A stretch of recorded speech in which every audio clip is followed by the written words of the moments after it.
It was in 2007, after general elections, which were considered a farce by even the biggest beneficiary of the election, President Umaru Musa Yar'Adua, that Nigeria, it would seem, began her journey to true electoral reform. Embarrassed by the outcome of the polls which produced him, the now late president inaugurated a 22-man electoral reform committee headed by eminent jurist and former Chief Justice of Nigeria, Justice Mohammed Uwais. Their terms of reference included evolving a practical roadmap to laying a solid foundation for the growth and consolidation of democracy in Nigeria.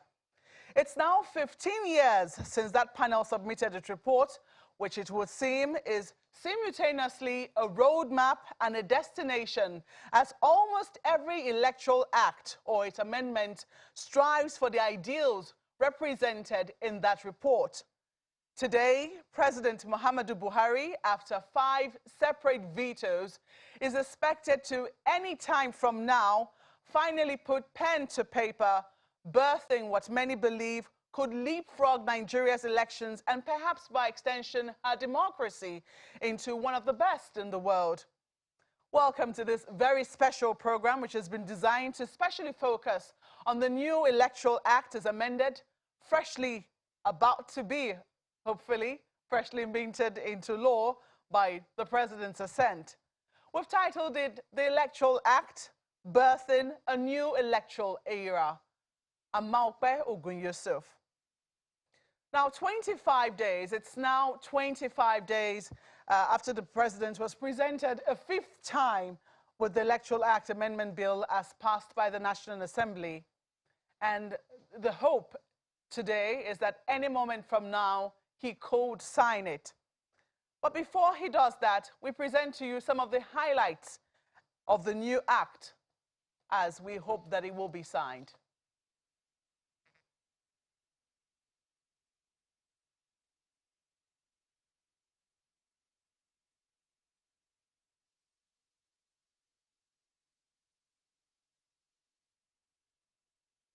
Second is the inclusion of persons with disability, legalizing electronic accreditation of voters. It has also redefined overvoting, substitution of candidates in the event of death in an election, the power to review election results under duress, early conduct of party primaries and submission of list of candidates. We're also going to be seeing in that act the early commencement of campaigns, political neutrality of INEC personnel upon appointment and penalty for contravention, and last but certainly not the least, perhaps one of the most controversial ones, electronic transmission of results. Now, these changes haven't come easy. It's taken years of active campaign by activists and civil society organizations, some of whom are here with me today.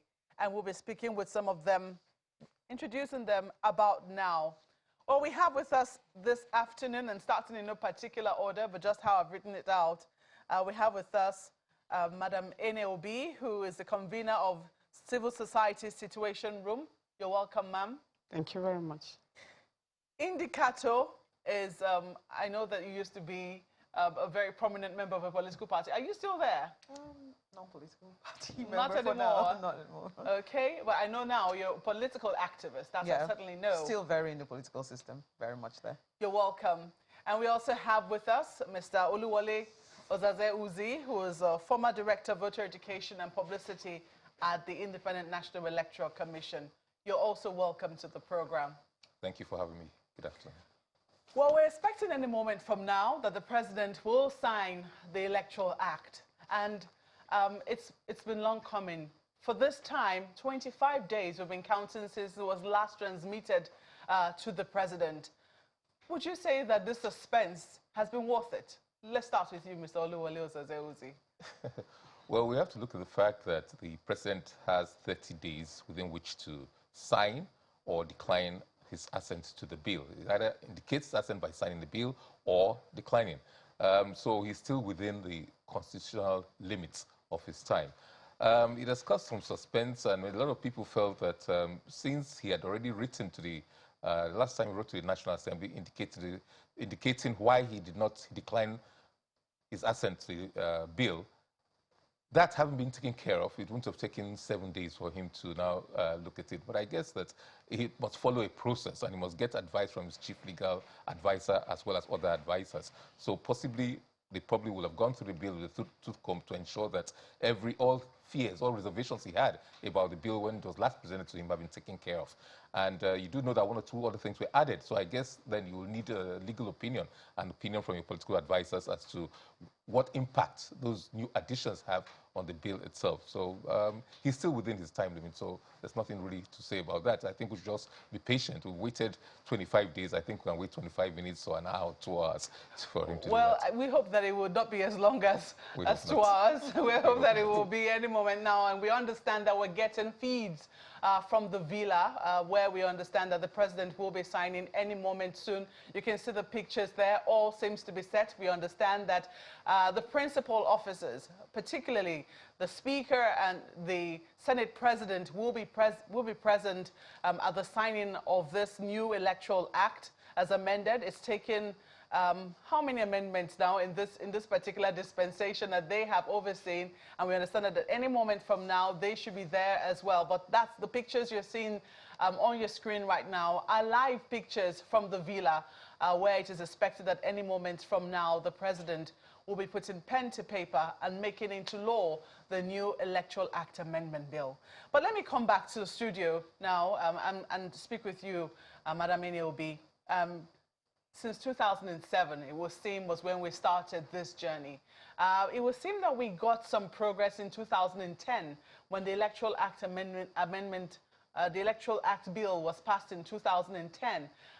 For a lot of people, they thought that was landmark, but it looked like there was still plenty of progress to be made. Can you tell us what major distinctions we're looking at in this new act, which we're expecting to come to life anytime soon? How different is it from what was passed in 2010? I think what we're looking at, you can see the importance that the president himself has attached to this. There have been so many bills, there are no ceremonies about it.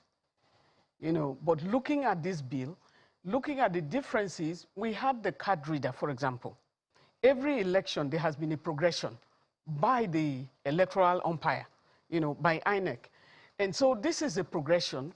The new technology is you have the beavers, which is now, it's a lot of improvement on the card reader, because this one can accredit, it can transmit, you know, results. And we had examples. The new system had been used already. You know, we used it in Anambra. You know, it was used in Anambra, and it was used in the FCT elections. You could see that there are no, you know, you cannot, even if you take the card readers away, like they used to cut, you know, ballot boxes. If you take the card reader away, it's useless to you. And so the issue of corruption, the issue of, you know, snatching of ballot boxes is not there. You can snatch it from one place. You can't use it to the other, in the other place. So there are so many issues. Inclusion, for example. There is a lot of attention on people with disability. There is also the issue, because the world is high-tech now. We're into technology. We are in a digital world, and Nigeria is in a digital economy. And so we were, you know, we were quite surprised that a lot of people were having reservations on, yeah. Well, the pictures that we have coming in right now show that the president has finally arrived, the presidential villa, and any moment from now we could see that, should we call it historic signing of the Electoral Act Amendment Bill into law. But those are the pictures you're seeing from the presidential villa, coming to you live from here in Abuja. And the ceremony for the signing is about to start. Shall we be seated, please?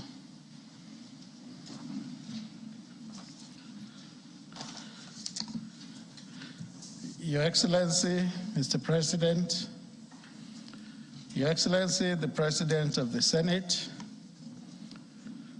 Speaker, House of Representatives, Chairman, Nigeria Governors Forum,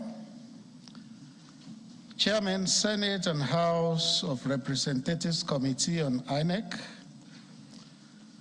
Secretary to the Government of the Federation, Chief of Staff to the President, Chairman Inter-Party Advisory Council, Chairman Independent National Electoral Commission, senior government officials, distinguished ladies and gentlemen. Mr. President, as the nation prepares for the next general elections in 2023, one of the instruments that will enhance the integrity of that exercise and enrich our electoral practices is the Enable Law guiding it.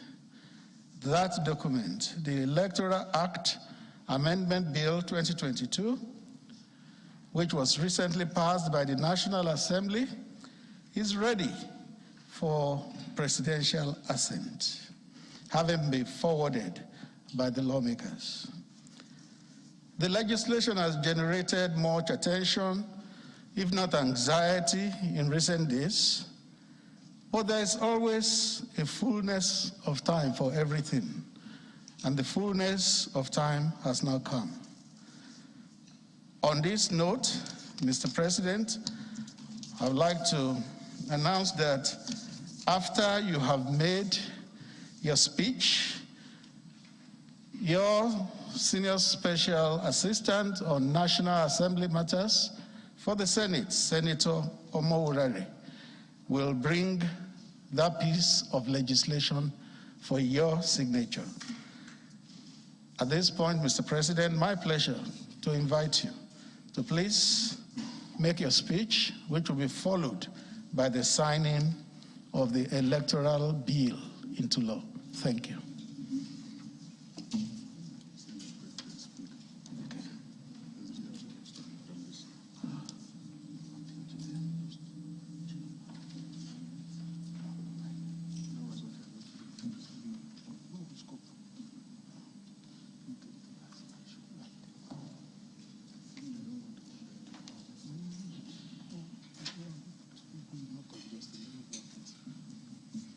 The President of the Senate, Speaker, House of Representatives, Chairman, Nigerian Governors Forum, Chairman, Senate and House of Representative Committee on INEC, Secretary to the Government of the Federation, Chief of Staff, Chairman, Inter-Party Advisory Council, Chairman, Independent National Electoral Commission, distinguished ladies and gentlemen, the Electoral Act Amendment Bill 2022, passed by the National Assembly, forwarded for presidential assent via a letter dated 31st January 2022. In line with established tradition, I received inputs from relevant ministries, departments, and agencies of government after careful and thorough reviews of the bill and its implications to democratic processes in our country. It is gratifying to note that the current bill comes with a great deal of improvement from the previous electoral bill 2021. There are salient and praiseworthy provisions that could positively revolutionize elections in Nigeria through the introduction of new technological innovations. These innovations would guarantee the constitutional rights of citizens to vote and to do so effectively. The bill will also improve and engender clarity, effectiveness, transparency of the election processes, as well as reduce the barriers to the barest minimum incidence of acrimony arising from dissatisfied candidates and political parties. These commendable efforts are in line with our policy to bequeath austerity as reduced the barest legal framework that paves the way of credible, arising sound electoral processes that we will all be proud of. Distinguished senators and honorable members of the National Assembly, from the review, it is my perspective that the substance of the bill is both informative and progressive. I am making this bold declaration because I foresee the great potentials of the bill. Worthy of note include the democratic efficacy of the bill, with particular reference to Sections 3, Section 9, subsection 2, Section 34, Section 41, Section 47, Section 84, subsection 9, 10, and 11, among others. This, however, cannot be said about one provision as contained in the proposed bill, which provision constitutes fundamental defect, as it is in conflict with extant constitutional provisions. Section 84, subsection 12, constitutes a disenfranchisement of serving political office holders from voting or being voted for at conventions or congresses of any political party for the purpose of the nomination of candidates for any election in cases where it holds earlier than 30 days to the national election. The section provides as follows: no political appointee at any level shall be voting delegate or be voted for at the convention or congress of any political party for the purpose of the nomination of candidates for any election. This provision has introduced qualification and disqualification criteria that alter various the Constitution by way of imposing blanket restriction and disqualification to serving political office holders, of which they are constitutionally accorded protection. The practical application of Section 84, subsection 12 of the Electoral Bill 2022 will, if assented to by operation of law, subject serving political office holders to inhibitions and restrictions referred to under Section 40 and 42 of the 1999 Constitution as amended. It is imperative to note that the only constitutional expectation placed on serving political office holders that qualify by extension as public officers within the context of the Constitution is resignation, withdrawal of retirement at least 30 days before the date of the election. Hence, it will be stretching things beyond the constitutional limit to import extraneous restriction into the Constitution on account of practical application of Section 8(4), subsection 12 of the bill, where political parties, conventions, and congresses were to hold earlier than 30 days to the election. Arising from the foregoing, with particular regards to the benefits of the bill, industry, time, resources, and energy committed in its passage, I hereby assent to the bill and request the National Assembly to consider immediate amendments that will bring the bill in tune with constitutionality by way of deleting Section 84, subsection 12 accordingly, Thank you, and may God bless our dear country.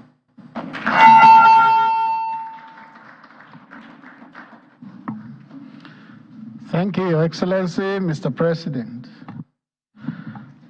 Senator Omowurare will present the bill for signing, and to join Mr. President during the signing are the following personalities. To his left will be His Excellency the Senate President, the Speaker, House of Representatives, and Chairman of Senate and House Committee on INEC.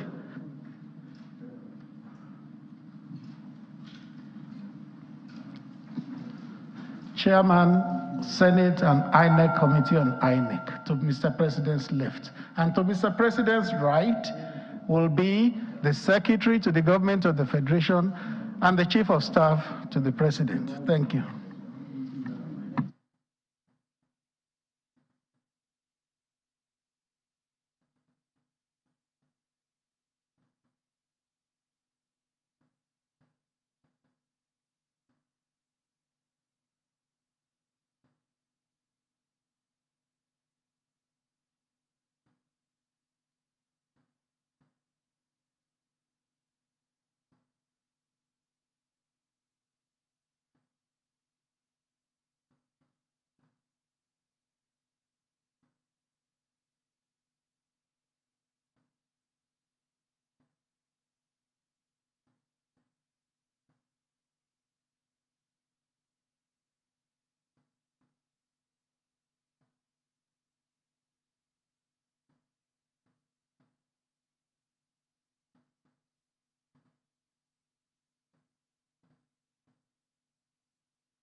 Thank you, Your Excellency.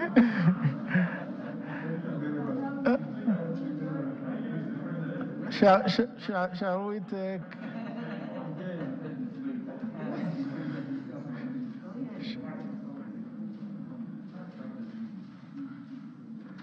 After that, we'll be taking the national anthem, please. Okay, shall we take the national anthem, please? 1, 2, go.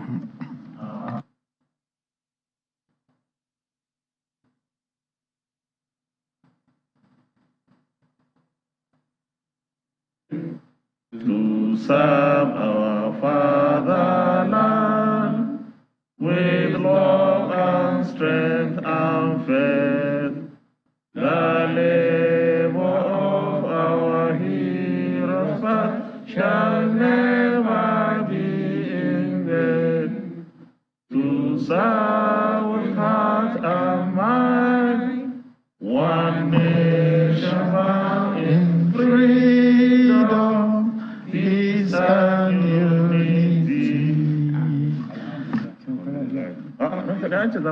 Okay, yes, you will see me, you and the speaker. I have another problem. And so we have it that at 25 minutes past the hour of noon, 25 days after the president was passed the Electoral Act Amendment Bill, it's now been signed into law. He put pen to paper. We're looking at the time, yes, at 25 minutes past the hour of 12. And so you have it, that short, brief ceremony brings to culmination well, I say years of anxiety, years of agitations, that Nigeria could experience a revolution. You heard the president in his own words. He described the bill as, which is now a law, as a great deal of improvement. He said it could revolutionize, it's very difficult to pronounce that word, but it has revolution in it, revolutionize our elections and guarantees citizens to vote and do so effectively. He says it could engender transparency and reduce incidences of acrimony between political parties. Well, while he described the bill in very glowing terms, he cited examples of those areas which he thought were landmark revolution in that particular bill. He also talked about a major flaw, pointing to section 84 sub 12 of that amendment, which has now been passed into law, saying it runs ultra-virus to the Constitution. I still have my very eminent panel with me here in the studio. Madam Ene Obi is still here, so is Indikato and Mr. Oluwole Ozaze Uzi. But we also have joining us from London in the UK, Samson Itodo, who is the Executive Director of Yaga Africa. Samson, if you can hear us, welcome to the program and quickly tell us how you feel about this day. Well, good afternoon, Malve. Can you hear me? We can, loud and clear. All right. I'll say I feel very excited, and congratulations to Nigeria. Congratulations to our democracy. What happened this afternoon is just a testament of what citizens' action can achieve. The bill, like the president said, and I completely agree with him, will mark a turnaround in our electoral process if implemented to the latter. Congratulate the president for this action. Yes, he's acceded, to the demands of citizens and stakeholders that if he's got any issue with a provision or any clause in the bill, he should assent due to the exigency of a new legislation for the 2023 elections, and then transmit, a proposal for amendments to the National Assembly. Glad that the president, upheld public interest over and above every other interest. I'd like to congratulate him and thank him for that. But more importantly, to also thank the National Assembly, for the leadership, for their responsiveness since this process began. You recall that at some points there were issues relating to insertions and deletions, and citizens cried out, and the National Assembly responded. The National Assembly, upon resumption this year, following public demand, also prioritized this issue. And we want to urge the National Assembly, the same way they responded on this issue, that they extend same, to other pro-people legislations. But to the Nigerian people, to the media, what we recorded today, this victory for democracy, couldn't have been possible without the role that the media played, without the role that citizens played. Now we have a bill, even though we're going to have an amendment to this bill. But INEC should, without further delay, issue notice of elections early next week and announce new dates for the elections, because the president assented to this after February 22nd. But this is victory for democracy. I am happy and I'm so proud. And this has renewed our faith in democracy. And we say congratulations to Nigerians. This is victory for democracy.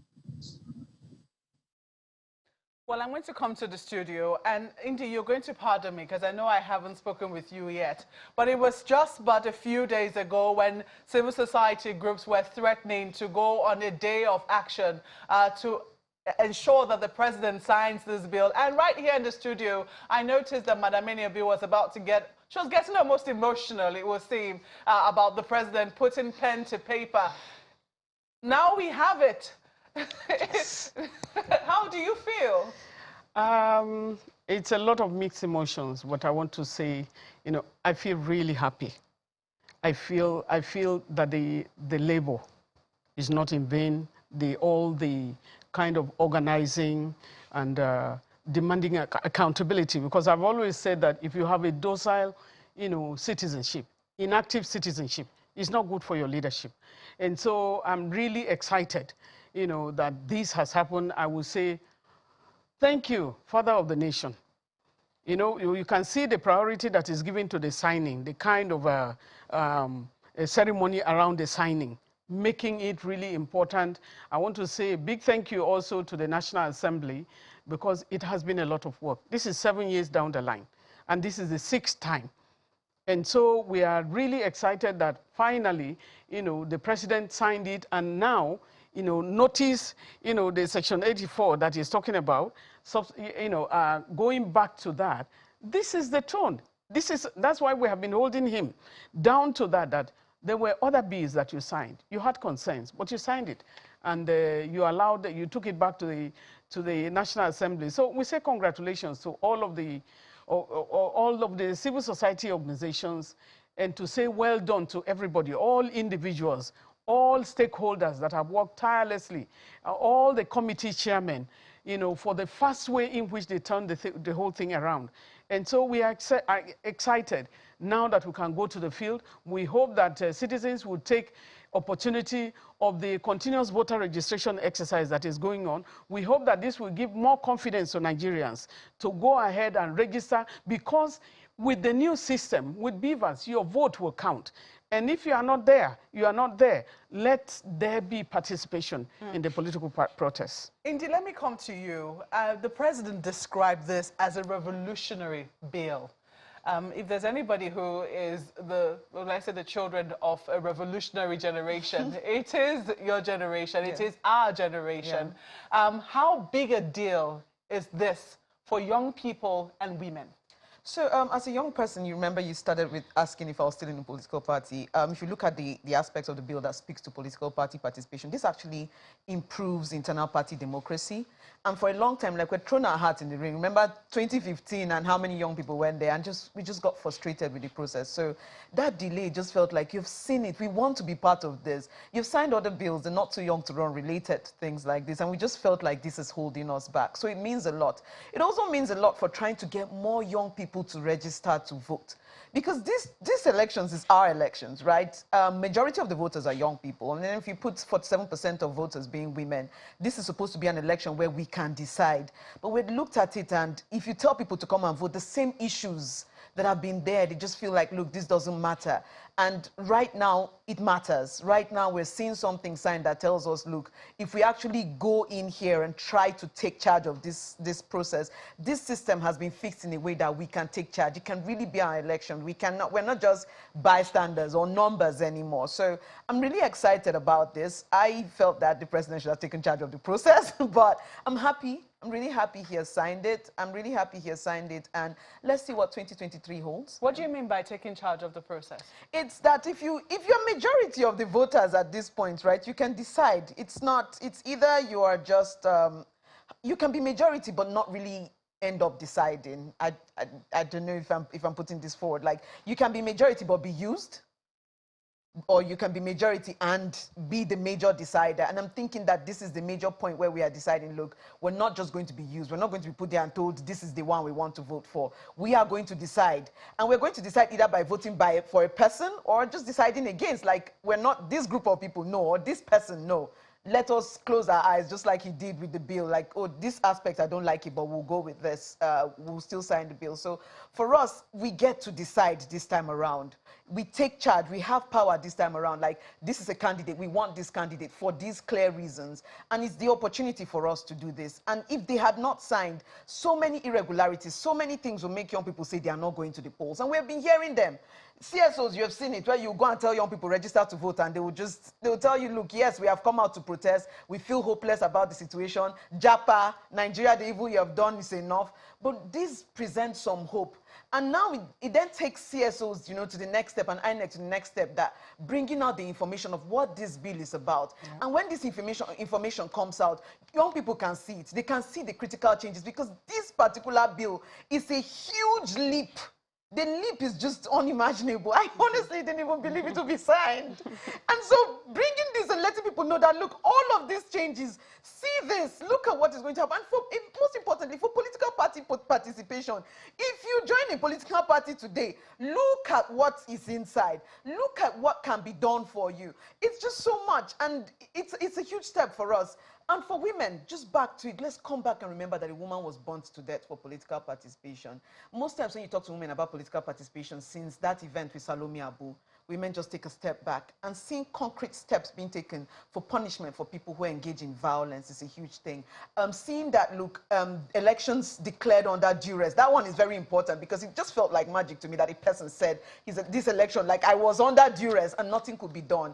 It seems like common sense, but for the Nigerian system, no, but look at us now. We've jumped that hurdle, and it just means so much to me. So looking forward to increased youth and women's participation through this. Well, you've talked about education, and I think we're indeed very blessed to have you with us in the studio this morning because you're so many parts wrapped in one. You know about voter education, and you also know about the legal implications of this law, having been legal advisor to INEC. Can you tell us just how big a deal this is? Because, and whether this indeed, because part of what the process is about is trust.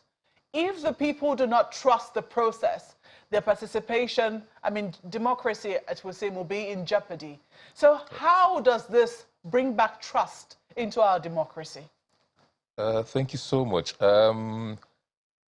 As the president was speaking, I was nodding my head, and I was a little bit worried when he now drew attention to the fact that part of the bill might be unconstitutional. And I think a couple of days ago we did point that out in one of your programs and Channels TV Studio 2 days ago.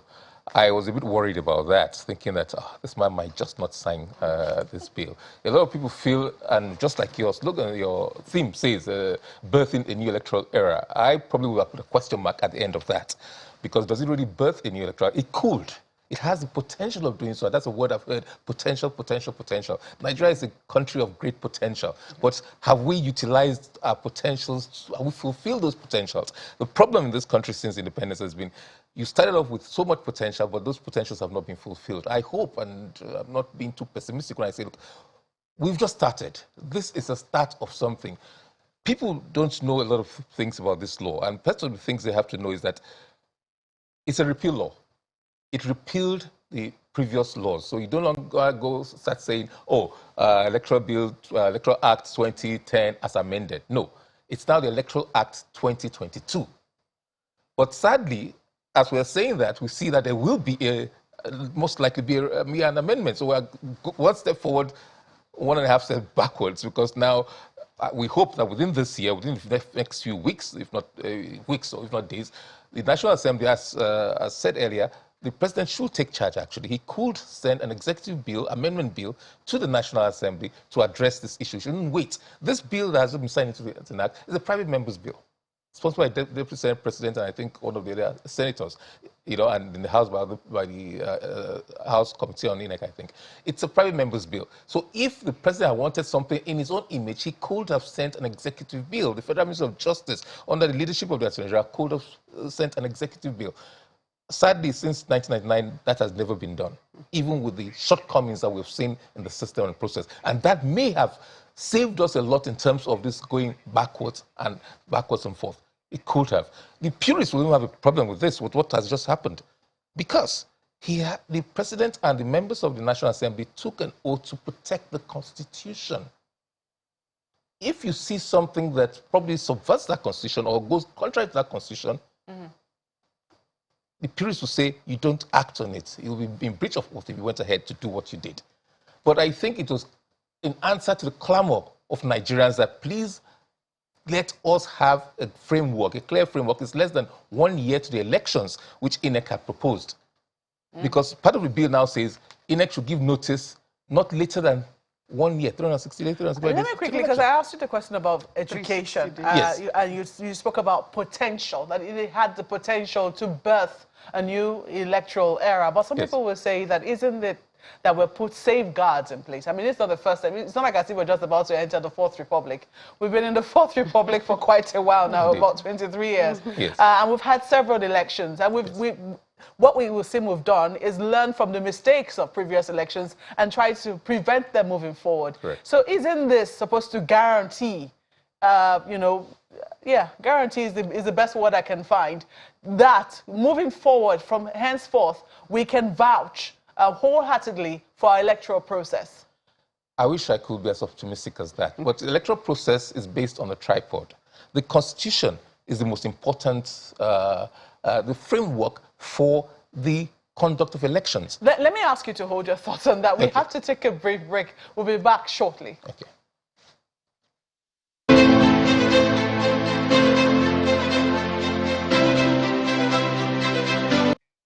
And so it was that today at 25 minutes past the hour of noon, 25 days after the president was passed the Electoral Act Amendment Bill, he proved the naysayers wrong.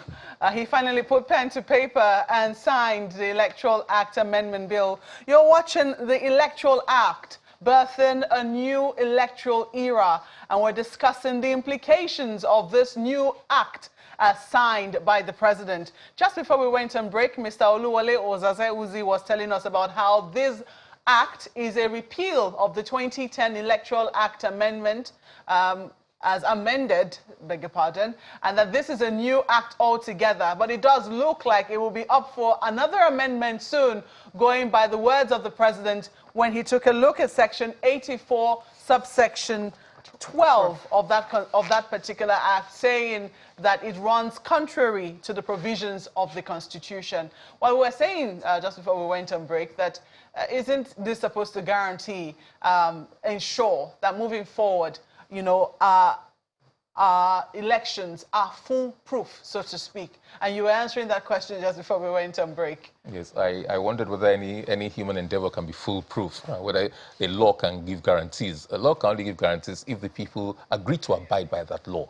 Very often there are infractions to those laws. That's where we are today, because of uncertainties and infractions in the law. And secondly, the Constitution is the ground norm, is the most important document. It's what binds each and every one of us together. And we're aware that it is also undergoing some reform process. And some of those things might impact and will necessitate amendments to this Electoral Act 2022 already. So we have to keep, and we must not rest on our oars. Civil society, the media, we must take a closer look at what is going on there. For example, the issue of independent candidacy, let me just take one off the top of my head. Independent candidacy, no, the Electoral Act cannot talk about independent candidacy. You must still join political parties. But if Nigerians feel that, no, we are ripe for independent candidacy, then you have to go and watch the amendments to the Constitution. Things like twinning or having more reserved seats for women and things like that, which will probably guarantee representation in National Assembly. You have to go to the Constitution for those. So in that sense, I'm not one of those who shares the word that this thing is revolutionary. The revolution will come when the substantive things, fundamental things have been amended in the Constitution, which will also necessitate amendments to this new act as passed. But having said that, there are many good things in this Electoral Act. Because it has come before the amendment to the Constitution, it's easier to amend an act of the National Assembly than to amend the Constitution. So let us deal with what we have at hand. You know, we'll fight for the other ones, and we should fight for those other things that Nigerians feel they need in the Constitution. But in the meantime, we have this. We should look at it.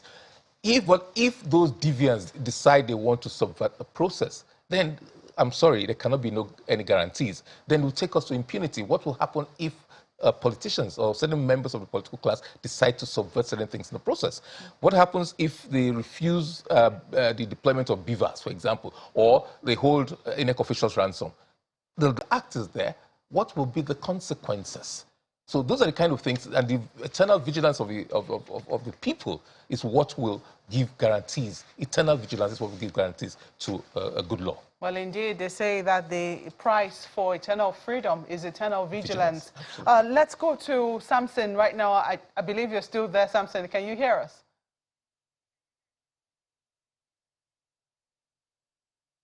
Yes, I can hear you.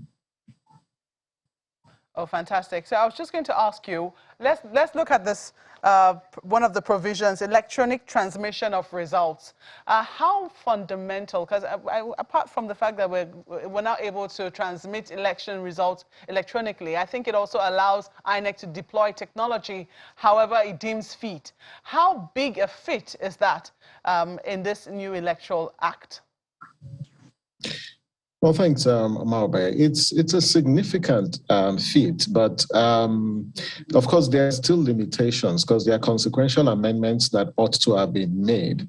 But what the bill now does is it gives INEC the legal power to deploy electronic transmission of results based on Section 50. You know what? I can't believe that I'm now calling that Section 50 and no longer Clause 50.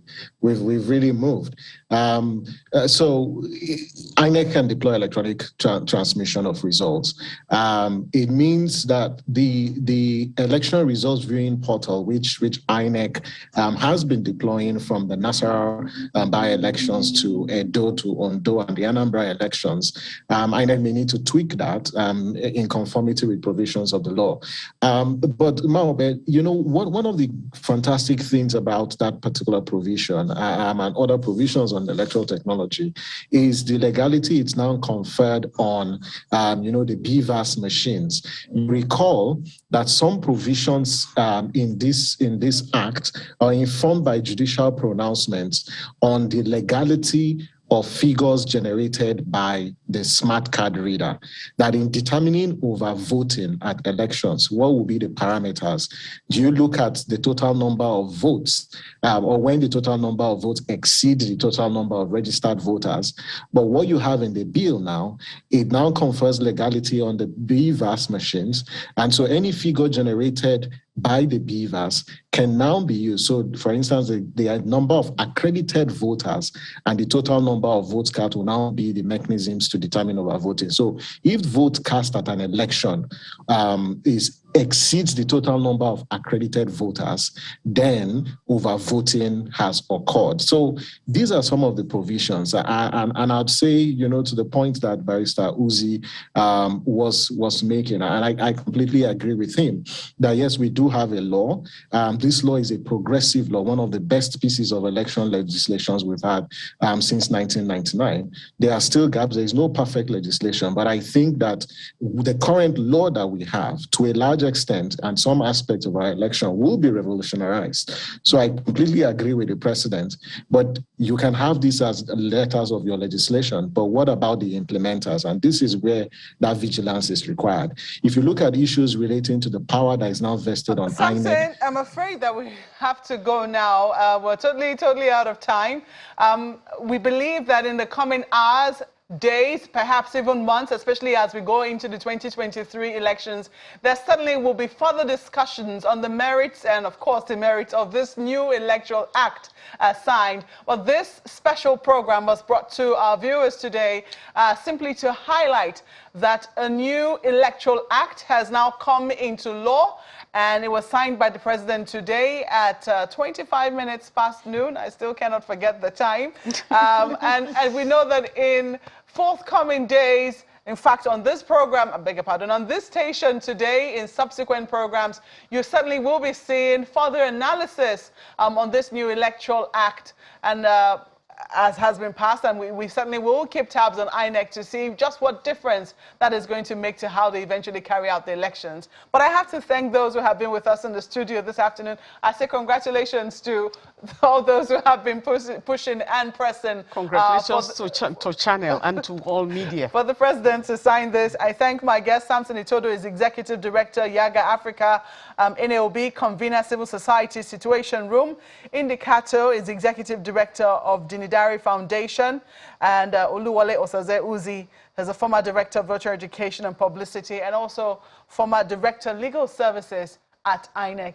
Once again, thank you so much for coming on the program. Thank you. Thank you very much. And there we have it. The president has put pen to paper. The Electoral Act Amendment Bill is now the Electoral Act 2022. Signed by the president. So stay tuned and keep tabs here on Channels Television as we bring you the details of an analysis of the new Electoral Act. Thank you for watching. I'm Mao Kweogun Yusuf. Goodbye.